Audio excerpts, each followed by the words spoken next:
Hello and welcome back to your own channel. मैं हूं doctor आलोक पुरोहित, आपका हेल्थ कोच। हमारे कल के एपिसोड में हमने आपसे एक विषय पर बात की थी जो था इंसुलिन के बारे में। यानी इंसुलिन आपके शरीर में बढ़े हुए स्तर से आपको आने वाली किसी भी समस्या जैसे इंसुलिन रेजिस्टेंस या डायबिटीज़ के बारे में फोरवार्न कर सकता है। यानी वो एक खतरे की घंटी बन सकता है और आने वाले खतरे का एक इम्पॉर्टेंट प्रिडिक्टर है, वो भी कई साल पहले। आज के इस एपिसोड में हम आपसे बात करेंगे, अगर आपके शरीर में इंसुलिन के लेवल्स लगातार हाई बने रहते हैं तो उनका क्या क्या नुकसान आपके शरीर को होता है। अगर आप इस पर थोड़ा सा ध्यान देकर सुनेंगे तो आपको शायद अंदाज़ा होगा कि हमारी लाइफ में होने वाली अधिकांश डिजीज़ का कहीं ना कहीं ओरिजिन हमारे मेटाबॉलिक डिसफंक्शन से है।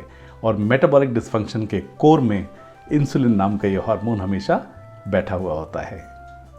अब तक हमारे कई वीडियोस में आपने ऑलरेडी देखा होगा कि आपके बढ़े हुए इंसुलिन का सबसे बड़ा कारण 2 या 3 इंपॉर्टेंट कारण होते हैं।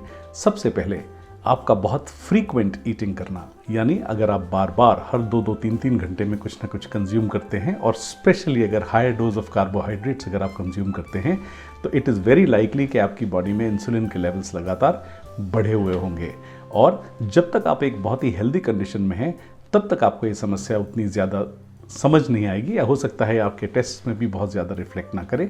लेकिन जैसे ही आप एक लेवल पर आते हैं जहां आपके इंसुलिन की एफिशिएंसी, काम करने की एफिशिएंसी जब धीरे धीरे ढलने लगती है और आपके इंसुलिन के लेवल्स बढ़ने लगते हैं, बॉडी उससे कोप अप करने के लिए इंसुलिन के लेवल्स को बढ़ाने लगती है, तब आपके इंसुलिन के लेवल्स आपको हाई हर टेस्ट में मिलने लगते हैं। और वो कितने हाई होते हैं ये डिपेंड करता है आप उसको कैसे मैनेज करते हैं या कितनी तेज़ रफ्तार से आप इंसुलिन रेजिस्टेंस की तरफ चल रहे हैं या भाग रहे हैं। जब आप अपनी यंग एज में होते हैं तब आमतौर पर आप अपने नए करियर में बहुत इन्वॉल्व होते हैं। बहुत ज़्यादा late night travelling, late night eating out, बहुत लंबे लंबे ट्रैवलिंग शेड्यूल्स, इसके अलावा काफ़ी हाई स्ट्रेस जॉब्स, इन सब के चलते आपके शरीर में कॉर्टिसोल और एपिनेफ्रिन जैसे स्ट्रेस हार्मोन्स का सिक्रीशन होता है जो इंसुलिन के एक्शन को लगातार ब्लॉक करता है या इनहिबिट करता है, जिसकी वजह से बॉडी उसको कोप अप करने के चक्कर में और भी ज़्यादा इंसुलिन बनाती है और आपको इंसुलिन रेजिस्टेंस की तरफ धीरे धीरे लेकर जाने लगती है। यह तो हुआ हाई इंसुलिन लेवल्स के होने के कुछ कारण। अब अगर आप हाई इंसुलिन लेवल्स को अपने शरीर में मेंटेन करते हैं तो उनसे क्या क्या नुकसान आपको हो सकते हैं, यदि आप ये जानेंगे तो आप शायद एक बहुत बेहतर तरीके से इस बात को समझ सकेंगे कि हमारी अधिकांश सिकनेसेस, चाहे वो कार्डियक एलिमेंट्स हों, रीनल इश्यूज़ हों, किडनी से रिलेटेड प्रॉब्लम्स हों, हमारे लिवर के डिसफंक्शंस हों, हमारी मेमोरी, हमारे मेटाबॉलिक जितने भी फंक्शंस होते हैं, उन सब पर सीधा सीधा इफेक्ट हायर इंसुलिन लेवल्स का पड़ता है। सबसे पहला, सोडियम, जिसका एक्सक्रीशन आपकी किडनीज करती हैं। बढ़े हुए इंसुलिन लेवल्स में सोडियम का एक्सक्रीशन बॉडी इनहिबिट करती है, यानी इंसुलिन आपके शरीर से सोडियम को बाहर नहीं जाने देता। और जब भी ऐसा होता है तो आपके शरीर में सोडियम पोटेशियम का जो एक प्रोपोर्शन होता है उसमें एक इम्बैलेंस क्रिएट होता है और हायर सोडियम की वजह से आप ब्लड प्रेशर जैसी किसी समस्या का शिकार हो सकते हैं। सोडियम बढ़ने तक तो ठीक था, लेकिन जब भी आपकी बॉडी में सोडियम का रिटेंशन होता है, वाटर ऑलवेज फॉलोज सोडियम, यानी पानी हमेशा सोडियम के साथ जुड़ा हुआ होता है। आपके शरीर में जैसे ही सोडियम का रिटेंशन होगा, वाटर का रिटेंशन ऑटोमेटिकली शुरू हो जाता है। और ये एक ऐसी प्रक्रिया है जिसकी वजह से आपके ब्लड वॉल्यूम में बढ़ोतरी होती है और ब्लड वॉल्यूम बढ़ने की वजह से आप हाइपरटेंशन जैसी किसी कंडीशन का शिकार होते हैं। ब्लोटिंग जैसी चीज़ों का फील करना तो बहुत ही आम बात होती है। और वाटर वेट जिसको आप कहते हैं, कभी कभी आपने देखा होगा, आपके साथ काफ़ी लोग इस बात को कहते हैं कि वो बहुत ब्लोटेड और बहुत हैवी महसूस करते हैं, लेकिन उनमें मसल की कमी होती है। तो आप आमतौर पर देखेंगे वाटर रिटेंशन उनमें काफ़ी होता है। इंसुलिन आपके शरीर में सिंपैथेटिक नर्वस सिस्टम को इंड्यूस करता है या अप रेगुलेट करता है, यानी उसको ट्रिगर करता है बहुत जल्दी। सिंपैथेटिक नर्वस सिस्टम वो अवस्था होती है जो आपको फाइट और फ्लाइट रिस्पॉन्स के लिए तैयार करती है, यानी अगर आपके ऊपर कोई खतरा आए तो आप कितनी रफ्तार से उसके लिए रिएक्ट करेंगे, इसके लिए बॉडी आपको तैयार करती है।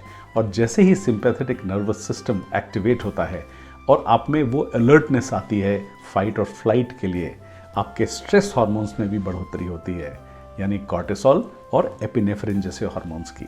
और जैसे ही ये हार्मोन्स बढ़ते हैं वो इंसुलिन के एक्शन को कम कर देते हैं। जैसे ही इंसुलिन का एक्शन कम होता है आपके शरीर में ब्लड शुगर ऊपर जाना शुरू हो जाती है, और ब्लड शुगर जब ऊपर जाती है तो आपकी बॉडी उसको वापस से रेगुलेट करने के लिए और भी ज़्यादा इंसुलिन का सेक्रेशन शुरू करती है, तो आपके इंसुलिन के लेवल्स और भी ज़्यादा बढ़ने लगते हैं।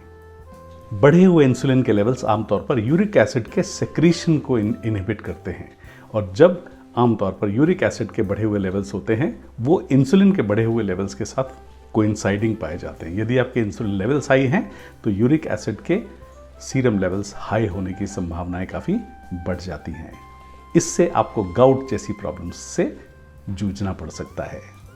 इंसुलिन आपके शरीर में लेप्टिन के सिग्नल्स को ब्लॉक करता है। लेप्टिन वो हार्मोन है जो हमें सेटाइटी का सिग्नल देता है, यानी जब भी हम खाना खाते हैं तो वो स्टेज जहां हमारा ब्रेन इस बात को पढ़ लेता है कि अब आपका पेट भर चुका है और आप संतुष्ट हो चुके हैं खाने से, इससे आगे आपकी खाने की इच्छा नहीं है।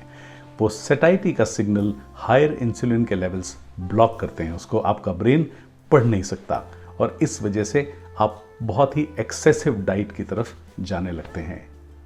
इंसुलिन बेसिकली एक एनाबॉलिक हार्मोन है, यानी एक ग्रोथ हार्मोन है, और आपके शरीर में ऐसे बहुत सारे एक्शंस करता है जो इस ग्रोथ से ओरिएंटेड होते हैं। यानी आपके शरीर में सबसे बेसिक अगर कोई चीज़ अगर आप ऑब्जर्व कर सकते हैं तो वो है skin tags. Skin tags basically छोटे लोकलाइज्ड इन्फ्लेमेशन की वजह से, एक्सेसिव इन्फ्लेमेशन जब होता है तब आपके शरीर में स्किन टैग्स का फॉर्मेशन होता है। और स्पेशली यदि आप बहुत हाई इंसुलिन लेवल्स मेंटेन करते हैं या अधिकांश तौर पर अगर आप डायबिटिक हैं या प्री डायबिटिक हैं तो स्किन टैग्स का उभरना एक बहुत ही इनिशियल कॉमन सिम्टम होता है। इन अनदर वे आप इसको ऐसे भी देख सकते हैं कि जब भी इंसुलिन आपके शरीर में फैट का शंट करना शुरू करता है, यानी एक्सेसिव ग्लूकोज को जब वो फैट में कन्वर्ट करके आपके एडिपोज टिश्यू में जाता है, तो जहाँ जहाँ स्किन टैग्स बनते हैं वहाँ पर पुश करते करते वो इवन स्किन के लेवल्स में इन्फ्लेमेशन कॉज करके स्किन टैग्स को बाहर की तरफ पुश करता है, जिनको आप अपनी स्किन में बाहर देख सकते हैं, जिसे आप मस्सा कहते हैं। एक ग्रोथ हार्मोन होने की वजह से इंसुलिन बहुत सारे बिनाइन ट्यूमर्स को भी ग्रो कर सकता है। वो एक ग्रोथ हार्मोन है और उसको किसी भी सेल में ग्रोथ प्रोवाइड करने से कोई रोकता नहीं है, या ये उसकी समझ से बाहर है कि किस सेल को फीड कर रहा है। यानी इंसुलिन जब अपनी तरफ से ग्लूकोज को लेकर निकलता है और उसको फीड करना होता है, तो वो चाहे एक छोटा सा स्किन टैग वाला एरिया हो, चाहे वो आपके कमर और पेट के आसपास जमा चर्बी हो, चाहे वो आपकी मसल में ग्लाइकोजन हो, उसको जहाँ स्पेस मिलता है वो उसके हिसाब से अपने ग्लूकोज और फैट को डिपॉजिट करता हुआ चलता है। ऐसे में बिनाइन ट्यूमर्स की ग्रोथ के लिए भी इंसुलिन के हाई लेवल्स रिस्पॉन्सिबल होते हैं। अगर यही स्थिति किसी में कैंसर्स के केस में हो जाए या कोई ग्रोथ अगर मैलिग्नेंट हो जाए, उसको फीड करने में भी हाई इंसुलिन बहुत इंपॉर्टेंटली काम करता है। कैंसर्स की ग्रोथ के पीछे एक बहुत इंपॉर्टेंट फैक्टर जो बताया गया है, वो रिसर्च में हमेशा क्लैरिटी आई है कि sugar feeds all these benign growths और इवन दी मैलिग्नेंट ग्रोथ्स। आप जैसे ही शुगर को कट डाउन करते हैं, दीज सेल्स स्टार्ट स्टार्विंग, और इंसुलिन बिकॉज एक ग्लूकोज कैरियर है और एक न्यूट्रिएंट कैरियर है, high levels of insulin will ensure कि आपके शरीर में जो ग्रोथ्स हैं उनमें लगातार बढ़ोतरी होती है। इसी तरह यदि आप देखें तो लोगों में प्रोस्टेट जैसी ग्लैंड्स का एनलार्जमेंट वो भी इसी वजह से होता है। अगर आप बहुत हाई इंसुलिन लेवल्स को मेंटेन करते हैं तो प्रोस्टेट की ग्रोथ के लिए भी हाई इंसुलिन लेवल्स का बहुत सीधा कोरिलेशन है। इसके अलावा आपके शरीर में जितनी भी ओबेसिटी है, आपके वजन का बढ़ना है, because incessantly higher levels of insulin will ensure कि आपके शरीर में फैट और ग्लूकोज का कंसिस्टेंट मेटाबॉलिज्म होता रहे।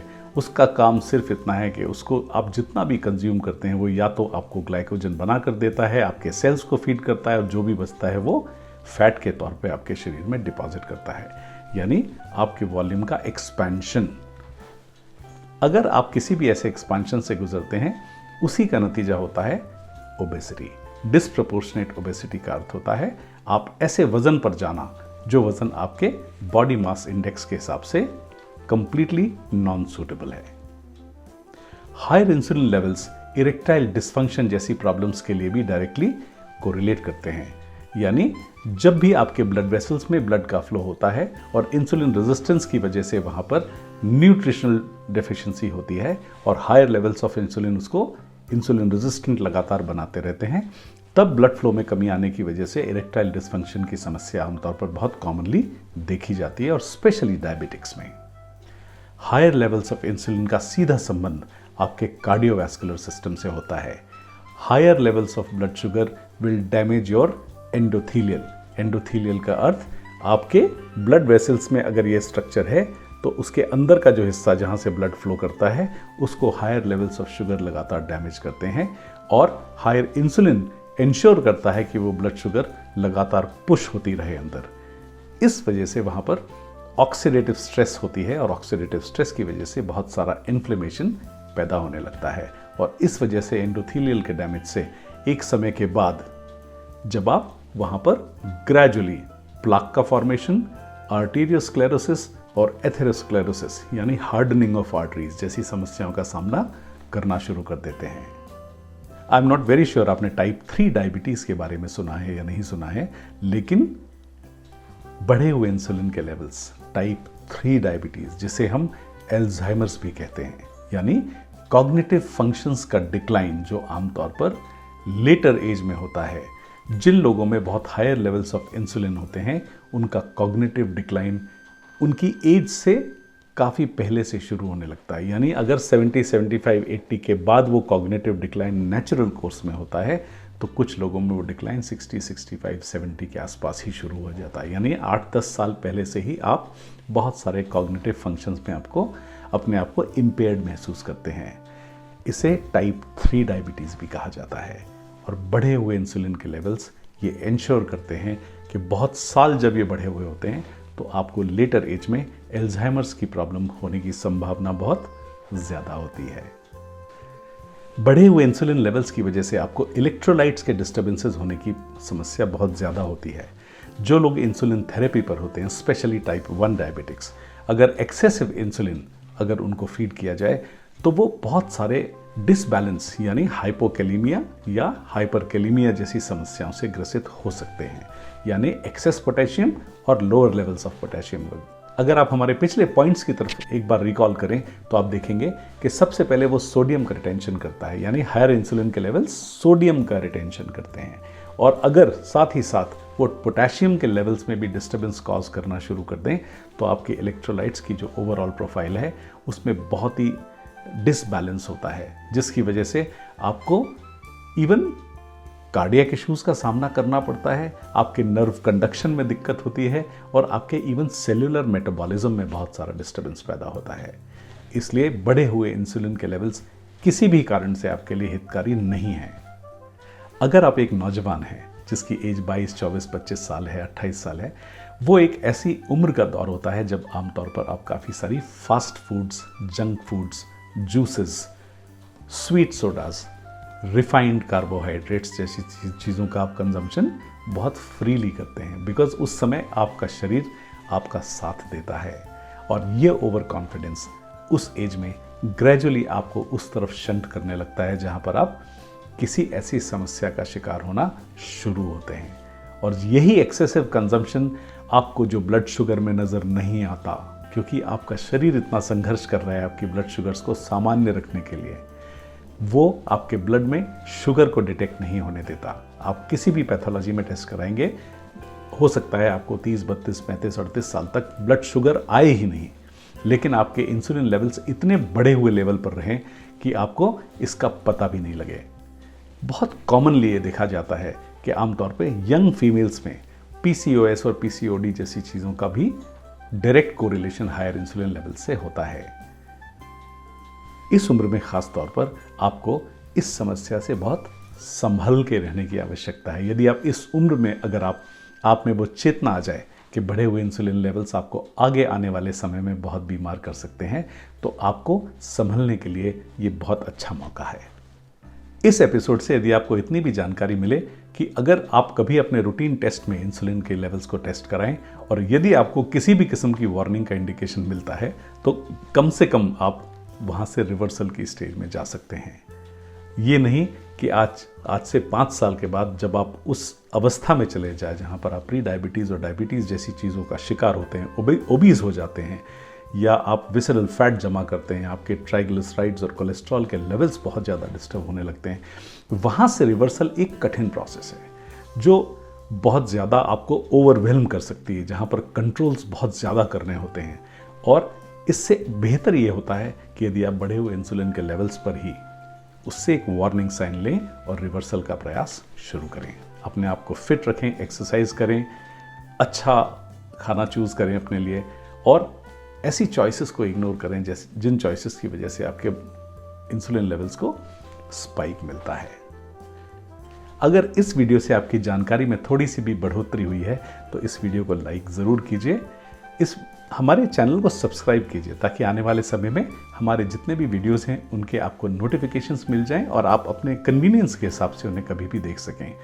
हमारे वीडियोस को अपने फ्रेंड्स के साथ भी शेयर कीजिए ताकि इग्नोरेंस या नेग्लिजेंस की वजह से अगर वो किसी भी कारण ऐसी किसी भी अवस्था में जाने वाले हैं तो कम से कम उन्हें समय रहते इस बात का अलार्म मिल जाए और वो उसके करेक्टिव एक्शंस अभी से लेना शुरू कर दें, इसी अवेयरनेस के चलते। Thank you very much for your precious time.